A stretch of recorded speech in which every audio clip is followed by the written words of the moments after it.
Hi everyone, in front of me I've got Alcatel 3T10 and let me share with you how to reset up preferences on this device.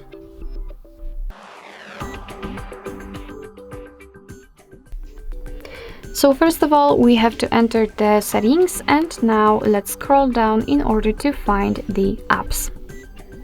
Now we have to tap on view all 39 apps, of course 39 in my case, and now pick the three dots icon in the right upper corner. Now let's enter reset up preferences, and here your device is informing you that it will reset all preferences for disabled apps, disabled app notifications, default applications for actions, background data restrictions for apps, and any permission restrictions. What's more, just by doing this operation you will not lose any app data, so simply tap on reset apps, and basically that's all.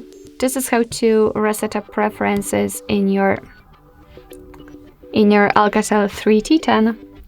Thank you so much for watching. I hope that this video was helpful, and if it was, please hit the subscribe button and leave the thumbs up.